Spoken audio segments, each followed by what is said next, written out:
Okay, thank you. Have you already had your first tacos? Okay. Before we get started with the session, I want to remind you that you can ask questions using the Engage button in the South by Southwest app. That's powered by Slido, and you can type your questions right in there. And unless you've been living under a rock for the last few months, I'm sure you've heard about Chat-GPT. In fact, some of my introductions and some of the session descriptions you've read are surely written with the help of Chat-GPT. With all the buzz about this amazing tool and the implications of generative AI, we're thrilled to be hosting this session with Greg Brockman, the president and co-founder of OpenAI, the driving force behind Chat-GPT and Dall-E. Greg will be joined by Lori Siegel, the CEO of ... Media. Please join me in welcoming Greg and Lori to the stage.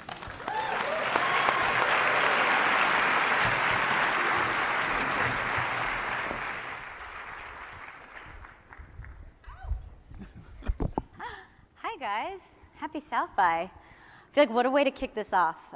One of the things I love about South by Southwest is I've been coming for the last decade, and we're always talking about what's the next big thing in tech, and I would say like artificial intelligence and Chat-GPT is like, couldn't be more relevant. So glad to be sitting here with you. How many folks in the audience have used Chat-GPT? Okay, so it feels like this is an audience that like we can, that's good. I can be very specific with you on this stuff. And remember, you guys ask questions. I'm going to leave 15 minutes at the end to get to it. So I want to get to OpenAI, and I want to talk about the company behind ChatGPT. But I would love to start with ChatGPT. So let's go. It's November 22nd. You guys released ChatGPT. This is an AI chatbot that's developed by OpenAI. It's built on top of large language models. A large language model called GPT-3. You release it November 2022. Over 100 million users in 2 months. This becomes the fastest growing application in history. Just for some perspective, it took Facebook, Meta, 4.5 years to reach 100 million users. It took TikTok 9 months. Like, why was ChatGPT the killer app? Yeah, I actually think about this question a lot because for us, we actually had the technology behind it, the model behind it, created almost a year prior. So it wasn't new technology. Right. But the thing that we really did differently is that we did a little bit of extra work to make it more aligned, so it really, you could talk to it, it would do what you wanted. But secondly, we made it accessible. Right? We built an interface that was super simple. It was kind of the simplest interface we could think of. We made it available for free to anyone. Yeah. And I think that the thing that was very interesting was as this app really took off and people started using it, we could see the gap between what people thought was possible and what actually had been possible for quite some time. Right. And I think to me, this is actually maybe the biggest takeaway, is that I really want us as a company and as a field to be informing people, to make sure that they know what's possible, what's not, kind of what the forefront is going to look like and where things are going. Because I think that's actually really important to figure out how to absorb this in society. Like, how do we actually get all the positives and how do we mitigate the negatives? Like in the past, I mean, should we talk about Tay? We won't talk too much about Tay. I don't want to, but like chatbots are hard to put out there. But there was something about what you put out there, and you talk about that gap, right? That it didn't implode, right? It learned a lot, and all of a sudden, it's almost spurred this whole new era of everyone saying, could we do this? Could we do this? Could we do this? Why now? Yes. So as we were preparing ChatGPT for release, the thing I kept telling to the team was the most important thing.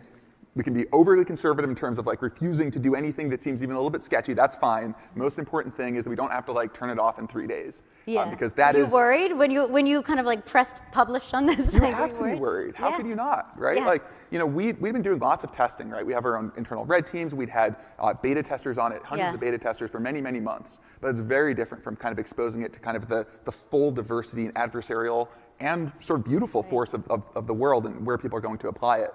And so for us, I think that we have been doing iterative deployment for a very long time, right? Yeah. We've been ever since 2020 June or so is when we first released a product, an API, so people could use these language models. we've been making them more capable, getting them into more people's hands, but we kind of knew this was going to be just a different dimension. Yeah. And it was our first time building a consumer-facing app.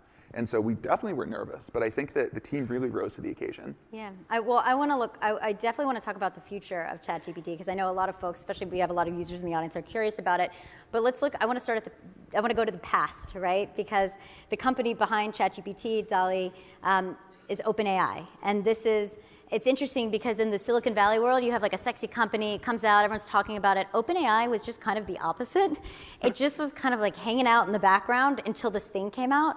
Until you put out these products that could shift culture and start all these questions. And so let's go back. It's 2015, July, and you're in Menlo Park at a fancy hotel called the Rosewood. I don't know if anyone here has been to the Rosewood. It's certainly a scene. You're sitting there, who's there, what are we eating, why are we there, what's the topic of conversation? I promise I'm going somewhere with this. Well, I couldn't tell you what was on the menu that night. Right. But yeah, we were... I just want to know what Elon Musk was eating during this conversation. Yeah. So, okay, sorry, I got ahead of it, go ahead. So we were having a dinner to discuss AI in the future and kind of just what might be possible and whether we could do something positive to affect it. And so my co-founders at OpenAI, so that's Elon, Sam, Ilya, and other people were all there. And kind of the question was, is it too late to start a lab with a bunch of the best people at it? Right? We all kind of saw that like AI feels like it's going to happen. It feels like AGI, really building human-level machines, will be achievable. And what can we do as technologists, as just people who care about this problem, to try to steer in a positive direction? And kind of the conclusion from the dinner was, it's not obviously impossible to do something here.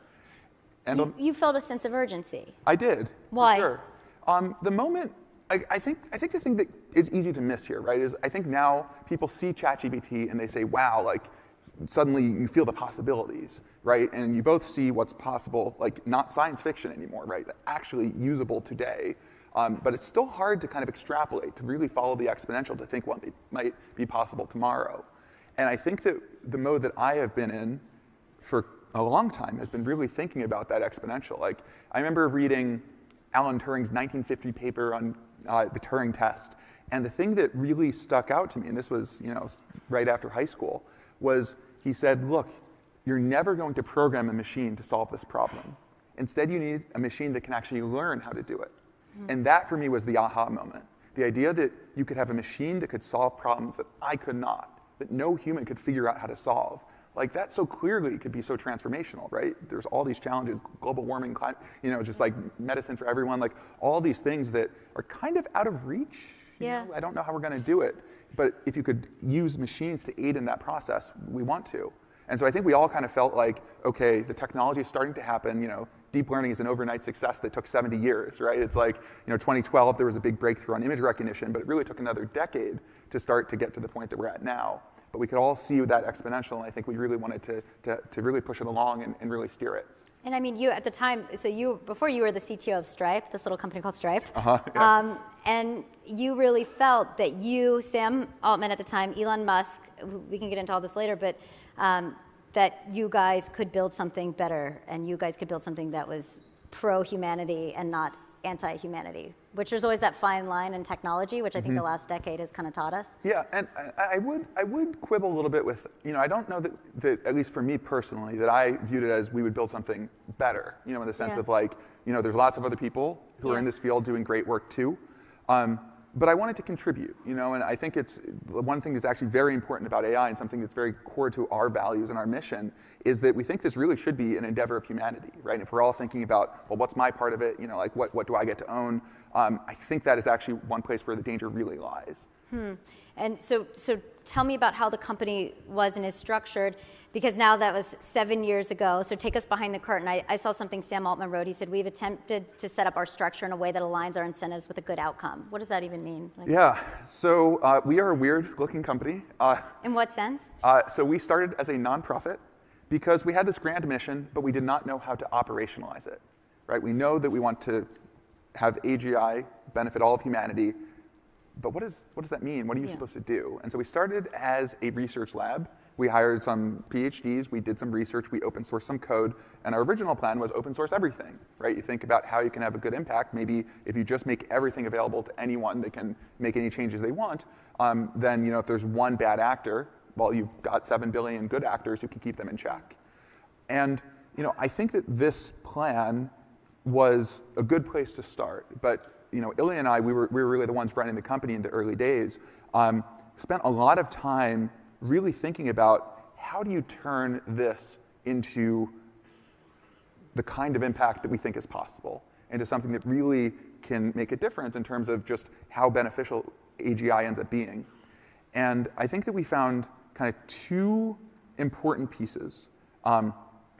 One was simply a question of scale, right? That all the results that we were getting that were impressive and really pushing things forward were requiring bigger and bigger computers. And we kind of realized that, okay, well, you're just going to need to raise billions of dollars to build these supercomputers. And we actually tried really hard to raise that money as a nonprofit. Like I remember sitting in a room during one of these fundraisers and looking in the eyes of a well-known Silicon Valley investor. Who is that? Well, I wouldn't share the name, but he was like, $100 million, which is what we're trying to raise. He's like, that's a staggering amount for a nonprofit. Right. And we looked at each other. We were like, it is, yeah. And we actually succeeded. We actually raised the money, but we realized that 10x that was not going to happen. I mean, if anyone in this audience knows how to do that as a nonprofit, like, please, we will hire you in an instant. But we realized that if we wanted to actually achieve the mission, that we needed a vehicle that could get us there. And we're not anti-capitalists. Like, that's not why we started a nonprofit the way OpenAI is a nonprofit. Actually, capitalism is a very good mechanism within the bounds that it's designed for. But if you do build sort of the most powerful technology ever in a single company, and that thing becomes just like way more valuable or powerful than any company we have today, capitalism not really designed for that. So we ended up sort of designing this custom bespoke structure. It's super weird. Like, we have this limited partnership with all custom docs. If you're a legal nerd, like, it's the kind of thing that is like actually really, really fun to dig into. But the way we design things is that we actually have the nonprofit is the governing body. So there's a board of a nonprofit that kind of owns everything. It owns this limited partnership that actually has profit interest, but they're capped. So there's only a fixed amount that investors and shareholders are able to get. And that there's a very careful balance in a lot of these details in terms of having the board have a majority of people who don't have profit interests, all these things, in order to really try to change the incentive and make it so that that the way that we operate the company comports with the mission. And so I think that this kind of approach of really trying to figure out how do you balance, how do you approach the mission, but how do you make it practical? How do you operationalize it? That is something that has come up again and again in our history. And if we look back at the history of, artificial intelligence, this is nothing new, obviously. So what is it about now that feels like a watershed moment? Why now are all companies putting money into this? Why now is this the thing that we all are talking about? What is it about the technology now? Yeah. Well, I think the fundamental thing here is really about exponentials, right? It's like no matter how many times you hear it, it is still hard to impossible to internalize. And when I look back, we've done these studies on the growth of compute power in the field, and we see this nice exponential with a doubling period of every 3.5 months, as opposed to 18 months for Moore's Law. It's been going on for the past 10 years or so. But we actually extrapolated back even further, and you can see that this exponential continues all the way. Slightly smaller slope. It used to be Moore's Law. But over the past 10 years, basically, people have been being like, well, you could go faster than Moore's Law by just spending more money. And I think that what's been happening is we've been having this accumulated value, this slow roll, rather than trying to do a flash in the pan, just get rich quick kind of thing that maybe other fields have been accused of. AI, I think, has been a much more steady incremental build of value. And I think that the thing that's so interesting is normally if you have a technology in search of a problem, adoption is hard. It's a new technology. Everyone has to change their business. They don't know where it fits in. For AI, for language in particular, every business is already a language business. Every flow is a language flow. And so if you can add a little bit of value, then everyone wants it. And I think that is the fundamental thing that really has driven the adoption and the excitement, is that it just fits into what everyone already wants to do. Well, and also in 2017, a model called transformers, right? These large language models, and this idea that you could treat everything as a language, music and code and speech and image. The entire world almost looks like a sequence of tokens, right? If we could put a language behind it, that was really an accelerant for a lot of what you're building too. Yeah, I think that it's, the way that I think about the progress, like the technological driver behind this, is that it's very easy to latch onto any one piece of it, right? Transformer, definitely a really important thing, but where the transformer came from was really trying to figure out how do you get good compute utilization out of the compute hardware that we use, these GPUs, right? And the GPUs themselves are a really impressive feat of engineering that has required just huge amounts of investment to get there. And the software stack on top of them. And so it's kind of each of these pieces, and each one kind of has its time. Like one thing that's super interesting to me, looking from the inside, was that we were working on language models that looked very similar to what we do today, starting in 2016.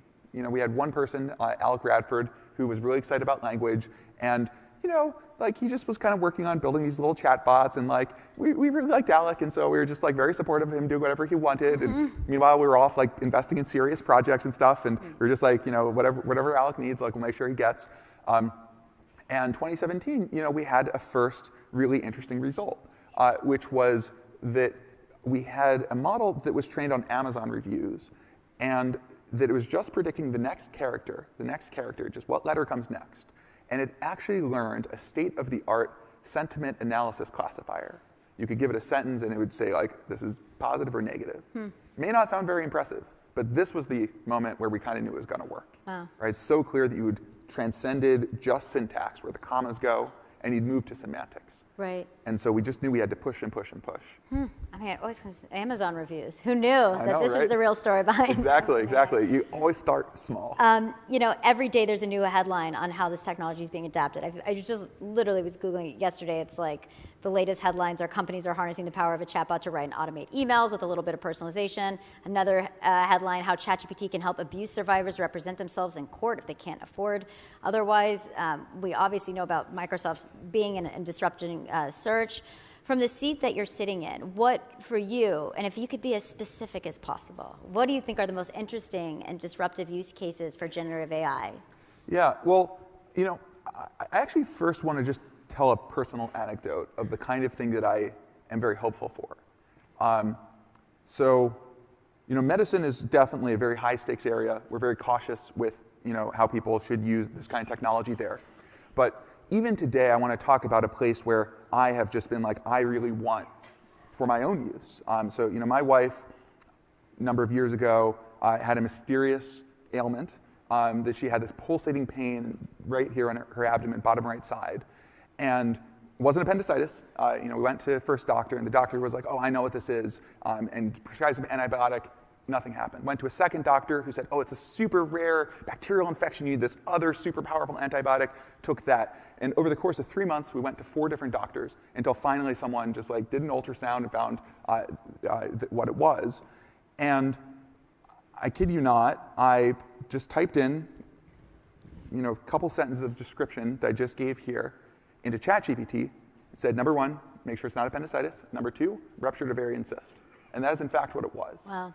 And so the kind of thing that I want is I personally, in the medical field, want something that I don't rely on. I don't want it to replace a doctor. I don't want it to tell me oh, go take this, super rare, antibiotic. I don't want a doctor telling me that either. Also, ChatGPT sometimes confidently says the exact wrong thing. It's kind of like a drunk frat guy every so often. So you got to be a little bit careful. You got to be careful. Something we're working on. Yeah, right. Yeah, it's actually interesting. We're actually, just a quick aside, we're actually finding that our models actually are much more calibrated than we realize and can say when they're right or wrong, but we currently destroy that information in some of the training processes we do. So more to say there.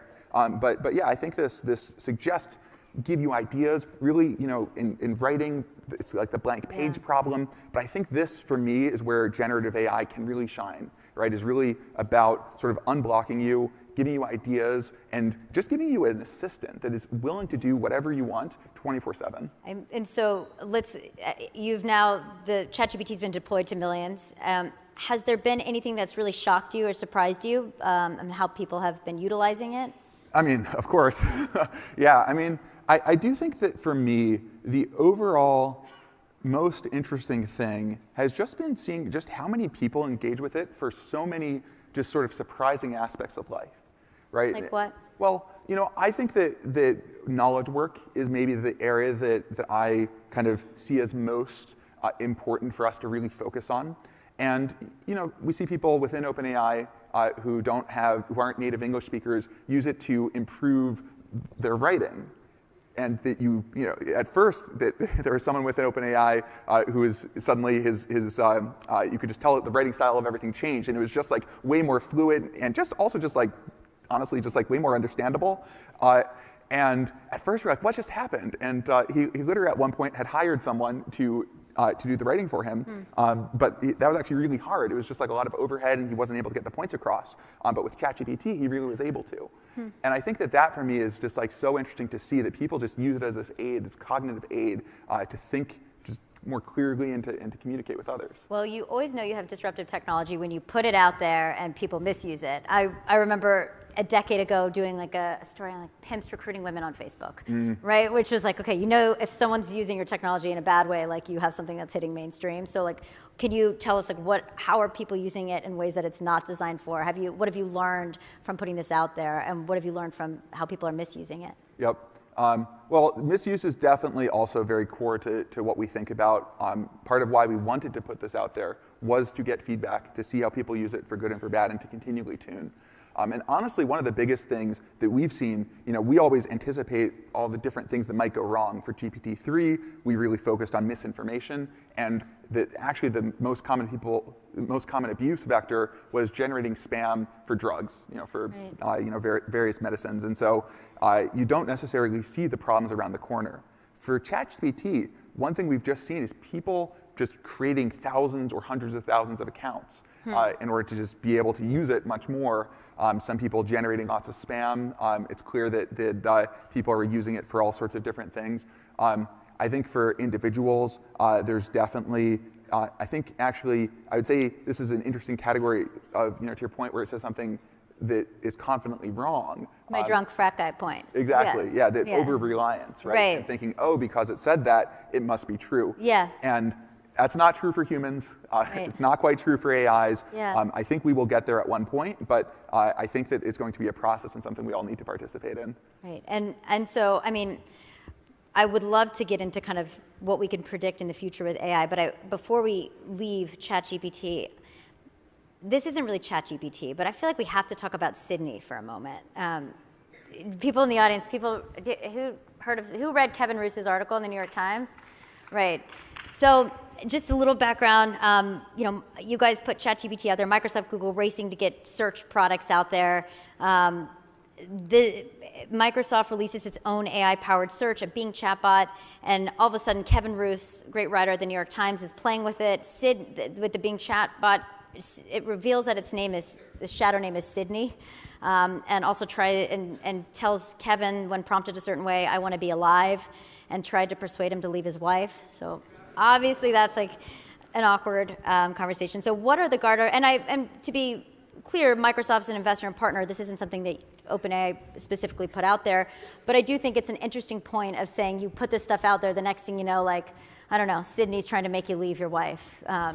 So like, what are the guardrails that need to be put in? Like, what have you learned just after over the last couple months where you've seen the misuse, and what can you put in to make sure that we're not all, trying to leave our significant others because bots are telling us to? I mean, look, like, I think this is actually a great question, right? And I think that even the most high order bit, right, the most important thing in my mind is this question of when. When do you want to release? Right. Right? And my point earlier of, there was this overhang in terms of this gap between people's expectations, what they were prepared for, and what was actually possible. And I think that's actually where a lot of the danger lies. We can kind of joke about or laugh about this article because it wasn't very convincing. Just like chatbot saying, leave your wife. Sydney was pretty spicy. Yeah, I don't know. Very spicy, right? But did not actually have an impact. And I think that is actually, in my mind, the most important thing is trying to surface these things as early in the process as possible, right? Before you have some system that is much more persuasive or capable or able to operate in more subtle ways, because we want to build trust. and figure out where we can't trust yet, figure out where we put the guardrails in. So that, to me, this is the process, right? This is the pain of the learning. And that we've seen this across the board, right? We've seen places where people try really hard to get the model to do something, and it says, sorry, nope, can't do that. We've seen places where people use it for positive things, and we've seen people cases where people have outcomes like this. And so I think that my answer is that we have a team that works really hard on these problems. That we have people who build on top of us, who customize the technology in different ways. But fundamentally, that I think that we're all very aligned in terms of trying to make this technology more trustworthy and usable. And we do a lot of red teaming internally, and so that's we hire experts in different domains. We hire just lots of people to try to break the models. When we actually released it, we knew we'd kind of cleared a bar, we felt, in terms of just how hard it was to get it to go off the rails. But we knew it wasn't perfect. We knew that we had come up with some ways to get around it with sufficient effort, and we knew that other people would find more too. But we've been feeding all that back in. We've been learning from what we see in practice. And so I think that this sort of loop of there being failures, I think that's important, because if not, it means you're kind of holding it too long because you're being too conservative. And then when you do release it, now you actually are taking on much more risk and much more danger. It's not 100% true in all cases, but I think that heuristic, I think, is important to think about. Well, I think it's also, we'll get to it a little bit later, but an important segue, too, to talk about the future of misinformation and how we can prep now for what's coming with this innovation. Before we get to it, I think one of the most interesting things to me is the ability for this technology to synthesize information and make predictions and identify patterns. So can you tell me what you think the most interesting future use cases of what artificial intelligence will be able to predict will be? Like predict disease, predict stock market, predict if you're going to get not you, if someone's going to get a divorce, what could this predict? Take us to paint the image of the future. Well, I think that the real story here in my mind is amplification of what humans can do. And I think that will be true on knowledge work. I think that it will just be that it's kind of like if you hire 6 assistants who are all they're not perfect. They need to be trained up a little bit. They don't quite know exactly what you want always, but they're so eager, they never sleep, they're there to help you. They're willing to do the drudge work. And you get to be the director. And I think that is going to be what writing will look like. I think that's what coding will look like. I think that's what sort of business communication will look like. But I also think that is what entertainment will look like. Mm-hmm. You think about today where everyone watches the same TV show, and maybe people are still upset about the last season of Game of Thrones. But imagine if you could ask your AI to make a new ending that goes a different way. And maybe even put yourself in there as a main character or something, having interactive experiences. And so I think it's just going to be every aspect of life is going to be sort of amplified by this technology. And I'm sure there are some aspects or people or companies that will say, I don't want that. And that's okay. I think it's really going to be a tool, just like the cell phone in your pocket, that is going to be available when it makes sense.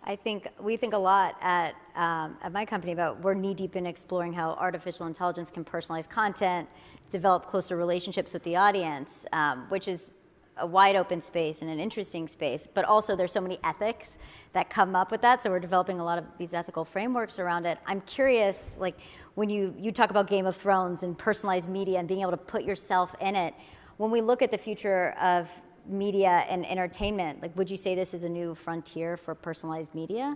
Yeah, I think for sure. I kind of think it's a new frontier for most areas. It may not be great yet at some domains, but I think that we are just going to see just way more creative action happening.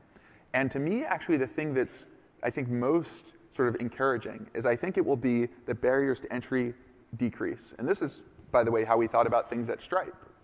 Decrease the barrier to people making payments online, integrating them into their services. Way more activity happens, things you would never think of. And I think we'll see this in content.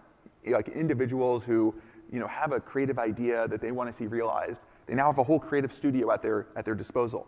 But also the pros, the people who really want to make something good, will make just something way better than any of the amateurs could. And we've seen this with Dall-E. There's literally these 100-page books that people write on how to prompt Dall-E. And so I think that skill doesn't go away. I think it's this like multiplicative effect.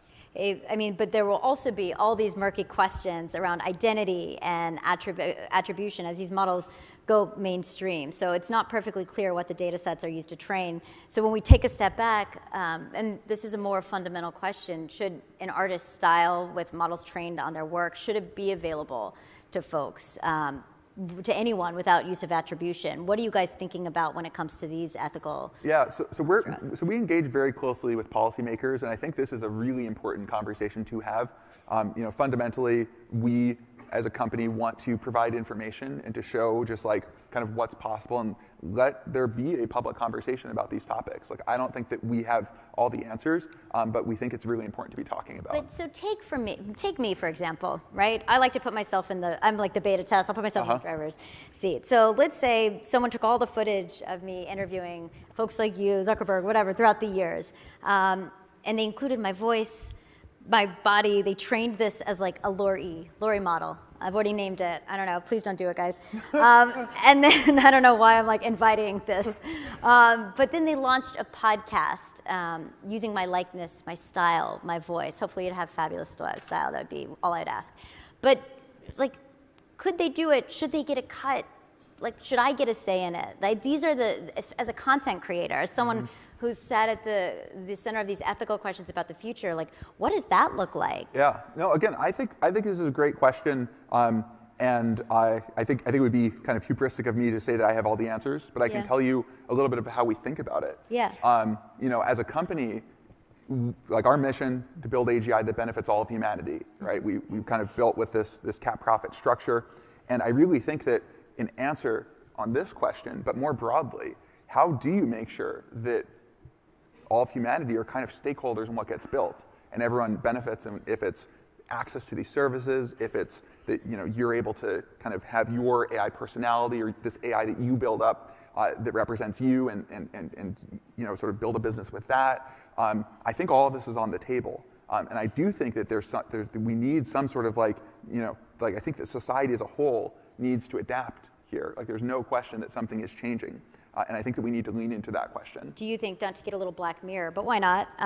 Do you see a future where we verify our own AI identities and we can license them out? So like I could license out my likeness to some degree? Yeah, I think kind of everything is on the table. And I think actually this, to your earlier question too, of like, why now, what's happening now, is I think everyone kind of senses it, right? That we're building almost this like new kind of internet or something like that. And in what sense? Well, I think that where content comes from, in good and bad ways, right? How it's created, like what an application is. There's Web 1.0 and 2.0 or something, and I'm not going to talk about Web 3. But is it too soon? there you go. Soon. Yeah, no, I've never. More to say there. But I think that where we're going is what an application is will be very different, right? That right now, you think of this content that was written by someone that's very static. You can't really interact with it. But we're clearly moving to a world where it's alive, right? You can talk to it, and it understands you and helps you. Like honestly, every time I go through some menu and I keep trying to find where I'm supposed to click, I'm like, why is this still here? Yeah. And I think in the future it will not. Going back to kind of the next iteration of Chat-GPT, and it was built on GPT-3. Correct? 3.5. Okay, yes. 3.5. How much powerful is the current technology you're building on? We are continuing to make, I say, significant progress. But blink twice if it's 10 times more powerful.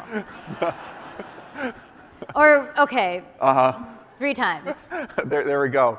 I guess all I can say is that can't comment on unreleased work, but I can say that we work really hard both on the capability side and on the safety side, and that there's been a lot of rumors swirling around about what we're going to be releasing and what's coming out. And what I can definitely say is that we do not release until we feel good about the safety and the risk mitigations. And I mean, and you guys have the ability to turn up the dial, turn down the dial, and we've seen, I joke about Chat-GPT confidently, it does so many fascinating things, and it sometimes confidently says the wrong thing. Like I was asking it my bio, and it confidently said 3 out of 4 things that were correct, right? So can you give any insight, maybe speaking like, I don't know, we could speak around it kind of, about what future versions are gonna look like? Will it be more cautious, more creative? Yep. Well, yeah, and let me give you a mental model for kind of how we build these systems. So there's the first step in the process of training what we call the base model. And the base model is just trained to predict the next word. You just give it a bunch of text, you give it all the good stuff and all the bad stuff. It sees true facts, it sees math problems with good answers and sort of incorrect answers that no one tells it's incorrect answers. It sees everything. And it learns to predict. It learns to just, given some document, it's supposed to predict what comes next. And it has to think through everything of like, okay, I see some math problem, but is this maybe written by a student who doesn't really know that much? Was this written by Terence Tao? Like, it has to kind of infer all of these contextual things to figure out just what's the next word. So that model, it has every bias, it has every ideology, it has every idea that has been almost expressed in this system, kind of compressed and learned and in a real way. And then we do a second step of reinforcement learning from human preferences, of what we call post-training. And here you move from this like giant sort of sea of data of everything to really trying to hint to the model, okay, you kind of know all this stuff, but here's what you really should do. Right. And here I think there's something that's very important, very fraught, right? This question of, well, what should the AI do? Who should pick that? Yeah. And that I think is also a whole different conversation and something that we're really trying to get some legitimacy around. But that second step is where these sort of behaviors come from. And I alluded to earlier that we found that the base model itself is actually very calibrated on its own certainty. That if it spits out like, yeah, there's like a 10% chance this is right, 10% of the time, that thing will be right with quite good precision. But our current post-training process, this sort of next step that we do to really say, no, this is what you're supposed to do, we don't really include any of that calibration in there. That the model really learns like, you know what, just go for it. And that I think is sort of a engineering challenge for us to address. And so you should expect that even with the current Chat-GPT, we've released like 4 or 5 different versions since December, and they've gotten a lot better. Factuality's improved, that hallucinations are a problem people talk about, those have improved. A lot of the jailbreaks that used to work don't work anymore, and that is because of the post-training process. And so I would expect that we will have systems that are much more calibrated, that are able to sort of, check their own work, that are able to be much more calibrated on when they should refuse, when they should help you, but also that are able to help you solve more ambitious tasks. Like what? Well, I think that the kinds of things that I want as a programmer is that, right now, we started with a program called Copilot, which can do sort of, just like autocomplete a line. And it was very useful if you don't really know the programming language that you're in, or you don't know specific library functions, that kind of stuff. So it's basically like, being able to skip the dictionary lookup, and it just does it for you right there in your text editor. With Chat-GPT, you can start being more ambitious. You can start asking to write whole functions for you, or like, you write the skeleton of writing a bot in this way. And I think that where we're going to go is towards systems that could help you be much more like a manager, right? Where you can really be like, okay, I want a software system that's architected in this way, and the system goes and it writes a lot of the pieces and it actually tests them and runs them. And I think this kind of like moving the, giving everyone a promotion, right? Like making you into more of the, bumping you up a couple pay grades. I think literally and figuratively. I think that's like the kind of thing that they will do. So the future of ChatGPT is we're all getting a promotion. I think so. I think so. It's not too bad if we achieve it. I think there's obviously a lot of fear around the future of artificial intelligence, right? People say AI is coming for our jobs. Be honest with all of our friends here. What jobs are most at risk? Yeah. Well, the funny thing is, the way I think everyone used to think about this, certainly that I did, was it's very clear the AI is coming for the jobs, just a question of what order. And clearly the ones that don't, that are like menial or, just like, require physical work or something like that, the robots will come for that first. And in reality, it's been very different, right? That actually we've made great strides on cognitive labor, right? On, think about writing poems or anything like that. And we have not made very much progress on physical things. And I think that this amplification is kind of showing a very different character from what was expected.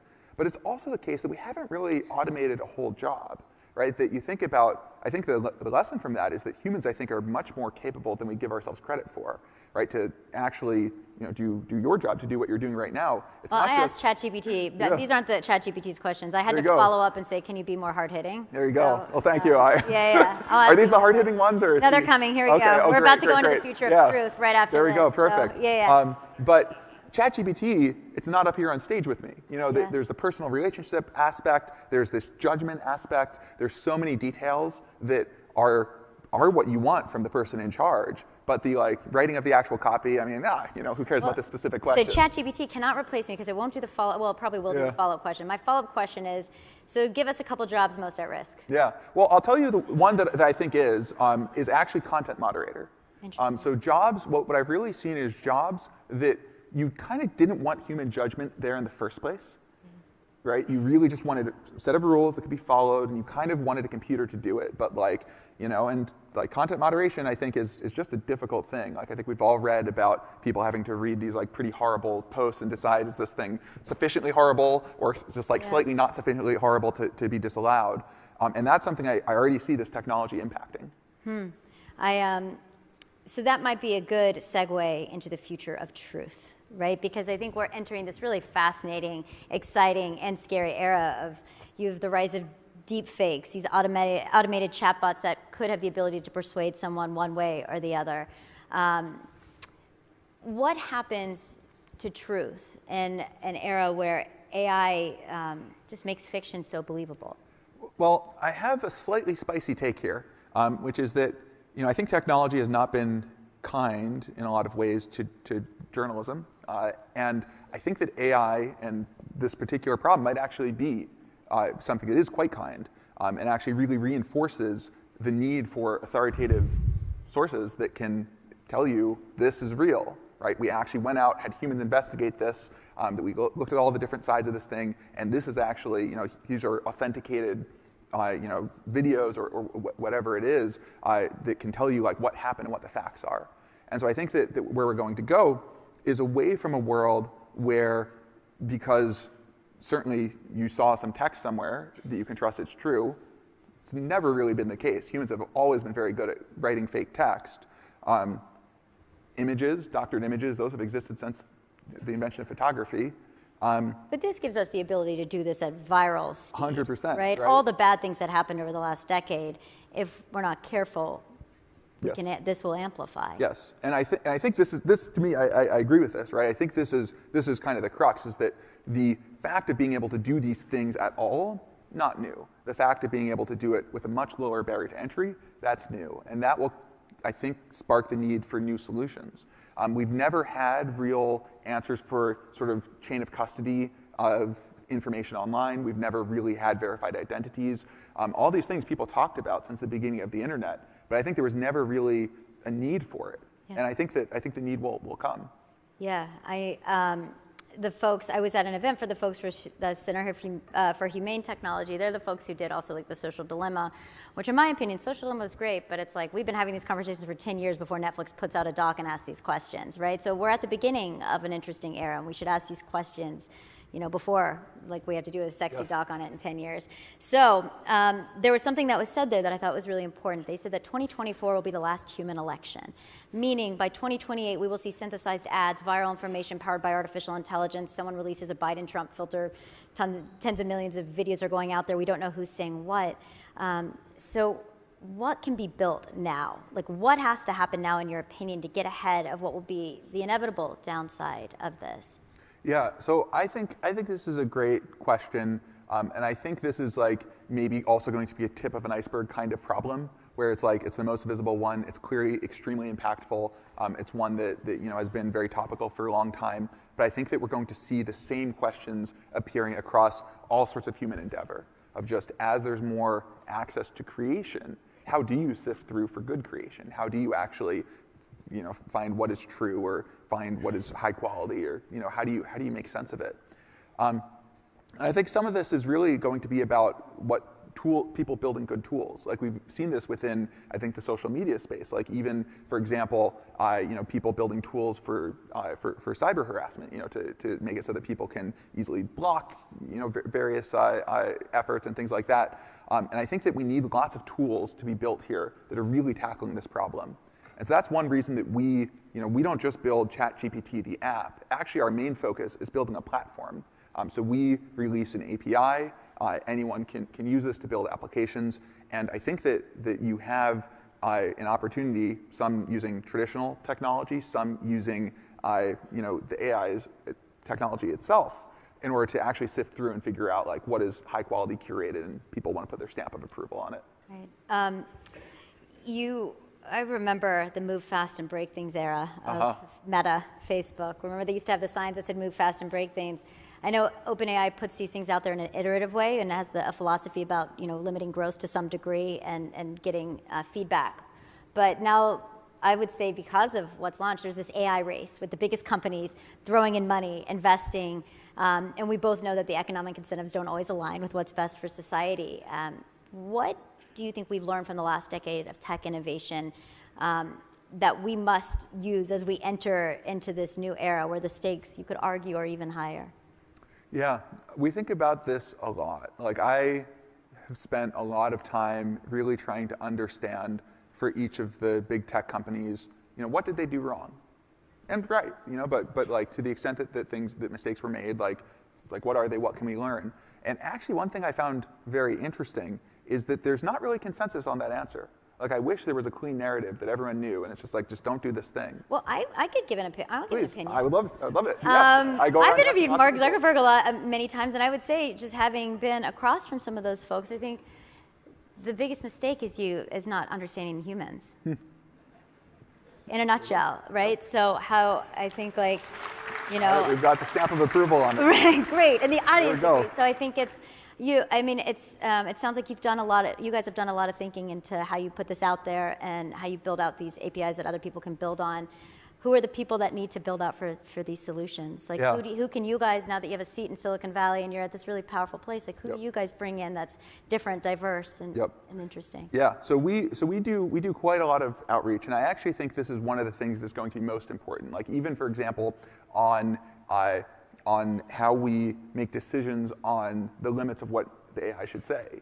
We've written a blog post about this, but we think that this is something that really needs legitimacy. It can't just be a company in Silicon Valley. It can't just be us who's making these decisions. It has to be collective. And so we're actually, and we'll have more to share soon in terms of exactly what we're doing, but we're really trying to scale up efforts to get input, to actually be able to help make collective decisions. And this kind of like question of global governance is something that has been really core to our goals from the beginning.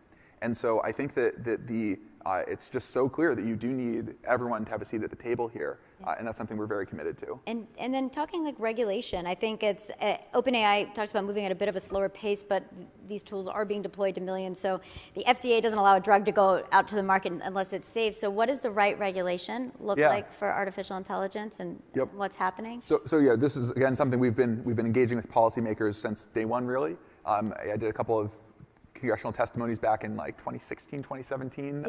It's so interesting to see that policymakers were already quite smart on these issues and already starting to engage.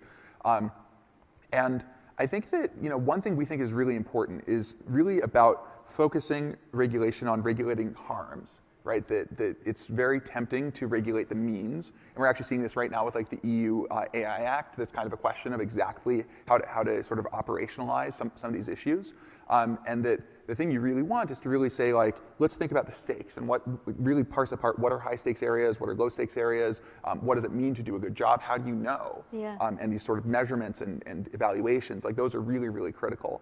And so we think the government, it's a key part of the issue, right? Like this question of how do you get everyone involved? The answer is we have institutions that are meant for that. Right. And so should there be a new regulatory body for artificial intelligence? Because often, remember when Zuckerberg went to Congress and they asked how Facebook made ads, or how Facebook Facebook made money? And the answer was like, we sell ads. Yep. You know, so really understanding, because it certainly seems like there's going to be all these new issues. Should there be a new regulatory body for this? Again, I think it's on the table. I think more likely what I see happening is like, I think that AI is just going to be so baked into so many different pieces, and honestly so helpful in so many different areas, that you kind of can't have the FDA not know about AI, right? You can't have any of these institutions be like, someone else has got it, it's all good. Right. And so I think that you do need some cohesive strategy, but I think that every organization, government or otherwise, is going to have to understand AI and really figure it out.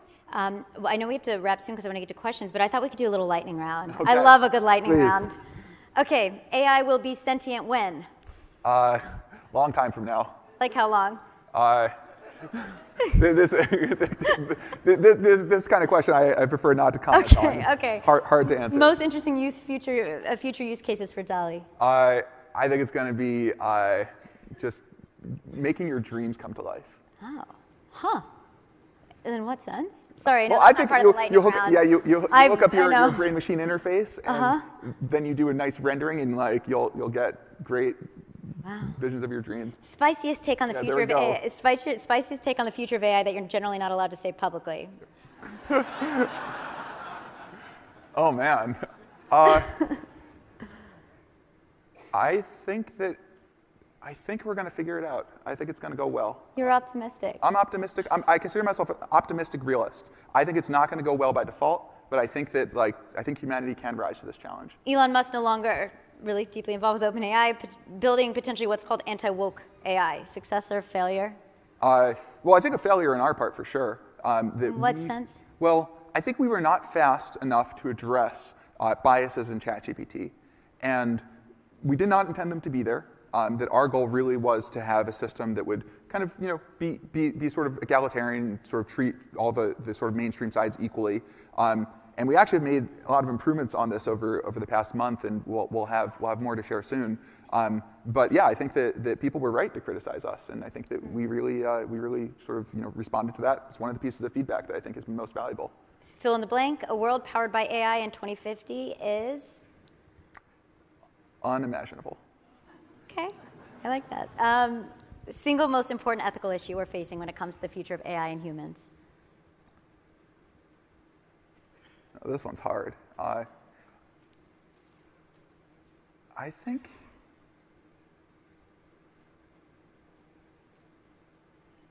it's the whole package, honestly. I think it's this question of how the values get in there, who's in control, how do the benefits get distributed, how do you make sure that the technology itself is safe and kind of used in the right ways, and that sort of the emergent risks that are going to appear at some point with very capable systems don't end up overwhelming the positives that we're going to get. And so yeah, I think that it's the whole thing. And at some point, to your first question, the sentience question, at what point do the systems have moral value? And the answer today is definitely not. But I am not, I don't know, we need to engage some moral philosophers to help answer some of these questions. Are you guys going to hire philosophers? We're going to hire, I think, kind of everyone across the board. Like, I think that this is not a, this is one key thing to get across is I think that within AI, I've definitely seen this fallacy of people thinking this is a technology problem, or just saying look, there's the sort of alignment problem of how do you make the AI sort of not go off the rails, but the society thing, that's the hard part. I'm not going to worry about that.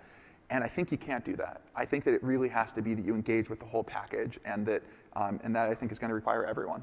I like the understanding of understanding the people behind the code that transforms society. And so I've just met you in person today, but we've spoken a little bit and about some of the ethical stuff too. You're at the helm of one of the most important technological advances of our time. What do you want people here to know about you? Well, I love my wife. Not going to listen to the chatbot. She is fabulous. She's not being replaced. Sydney cannot break up that marriage. And she actually, we were talking about this last night. She was asking why do I do it? Because I work a lot. I think we give up a lot of time together as a result of just how much I really try to focus on the work and trying to kind of move the company forward. And I hadn't really thought about that question for a while. And I thought about it, and my true answer was because it's the right thing to do. I think that this technology really can help everyone, can help the world. I think it's, these problems that we just see coming down the pipe, climate change again being one of them, I think we have a way out. And if I can move the needle on that, and I'm grateful to be in the position that I am, but honestly, when we started the company, what I cared about most was I was just like, I'm happy to do anything. Like first day, 2 people were arguing about something, they didn't have a whiteboard. I was like, great, I'll go get the whiteboard. And I think that this problem is just so important. It transcends each of us individually. It transcends our own position in it. And I think it is really about trying to get to that good future. Great. Well, thank you. I'm going to get to some questions because people have some great questions. Do you believe that there's a risk of a decline in human intelligence as we start to outsource our cognition to AI? Yeah, this is definitely something that keeps me up at night. Although it's interesting to see this trend across all previous technologies. Radio, television. I've talked to some esteemed statespeople who have said like the politicians these days, nothing compared to Teddy Roosevelt. Like read all of Teddy Roosevelt's like great thoughts, and people just like don't read enough anymore, and so they just like don't think as well.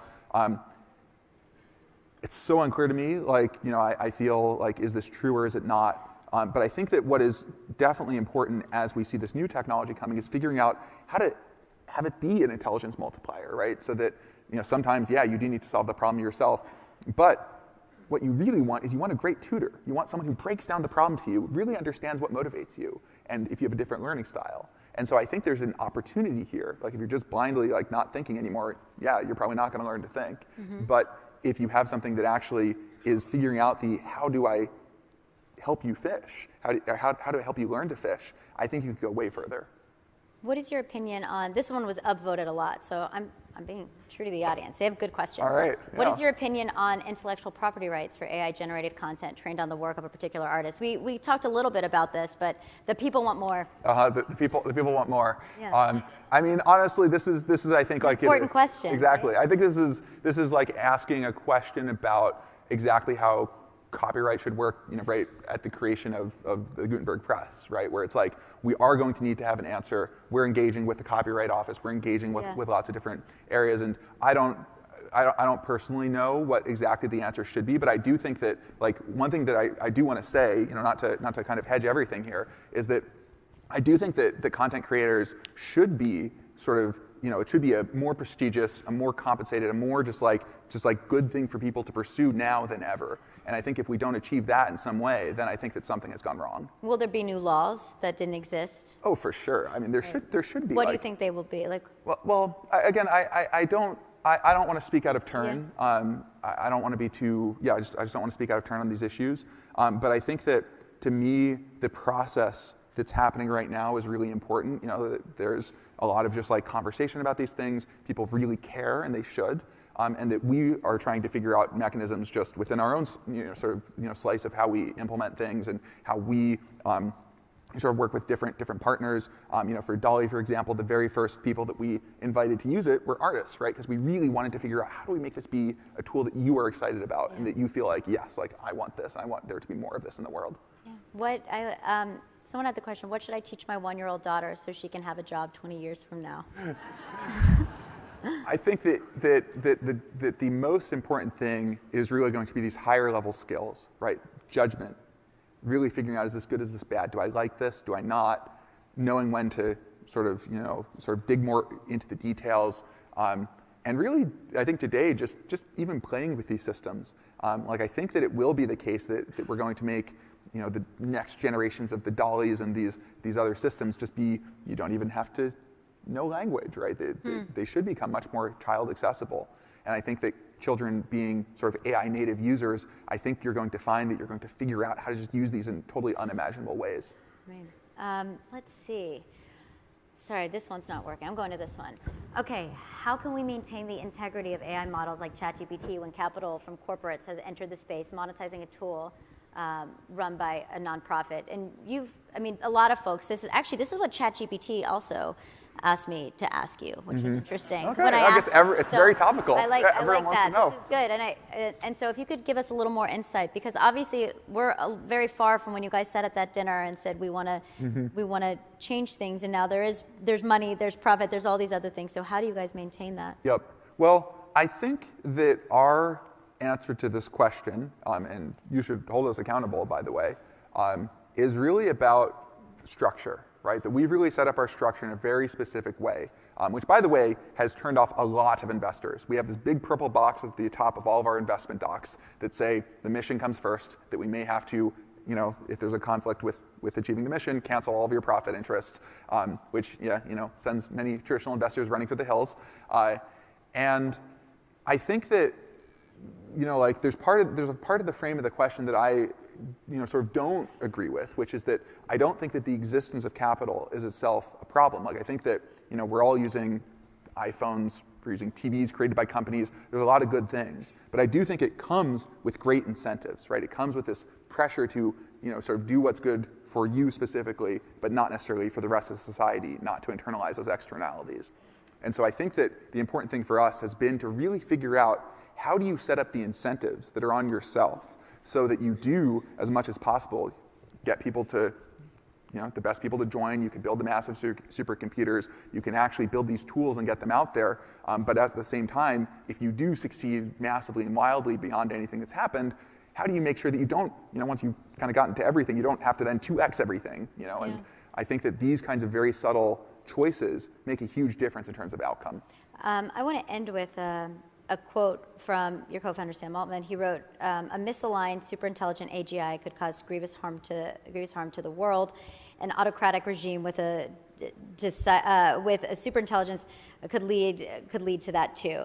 Successfully transitioning to a world where superintelligence is perhaps the most important and hopeful and scary project in human, is perhaps the most, sorry, I'm really messing this up, is the most important, hopeful, and scary project in human history. Success is far from guaranteed, and the stakes, boundless downside and boundless upside, are there to hopefully unite us all. So last question to you, Greg, is do you think we're heading towards boundless upside? And if so, what is the one thing that we can do right now to make sure we tip the scales in that favor? Yeah, so I think that what we're seeing is looking very consistent with a slow roll. People kind of have thought that maybe what's going to happen is kind of nothing and then boom.